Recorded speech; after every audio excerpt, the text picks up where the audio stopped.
Saying no to family, especially in India, is tough because here no isn't just a word, it's personal.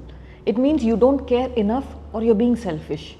And before you know it, one simple no turns into guilt trips, emotional blackmail, or tears.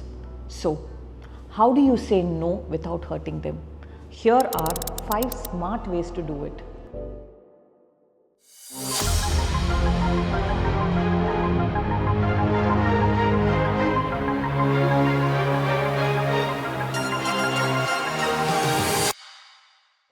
Number 1, the soft no method. People hate outright rejection. A blunt no, I can't, feels like a slap to them. So start with a yes, then explain why you can't. For example, instead of saying, no, I can't come to the temple, you could say, I'd love to come to the temple, but I have a big meeting tomorrow.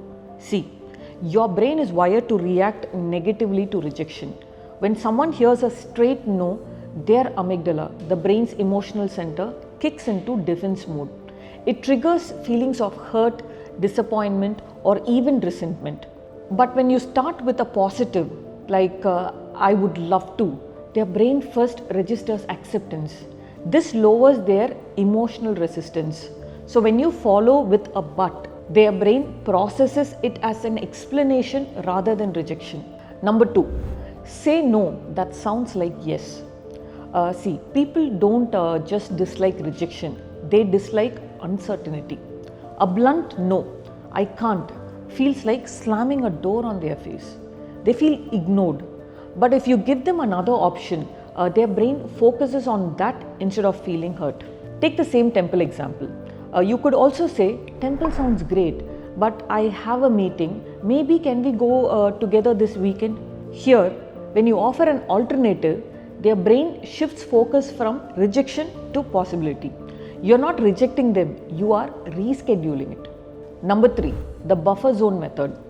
Some situations don't have an easy alternative.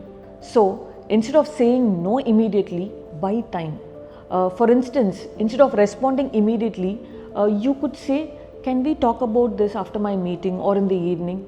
This simple sentence creates space for you to think and for them to cool down. See, people react more emotionally in the moment.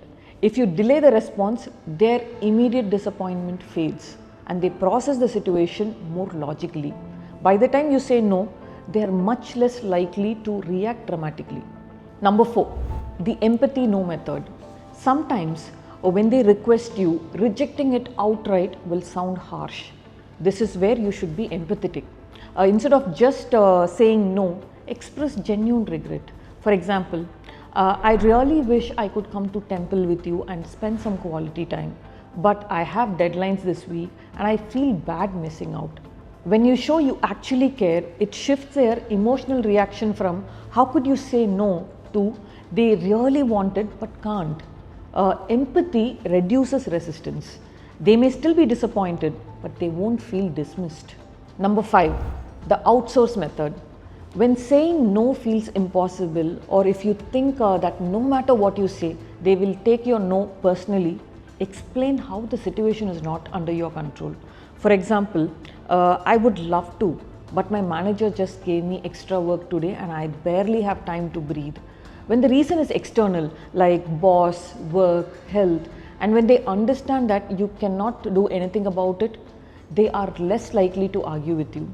The frustration shifts from you to the situation, and that makes saying no easier. Now, when you hear these tactics, they might sound like manipulation, but they are not. Saying no is not being selfish, it's setting a boundary.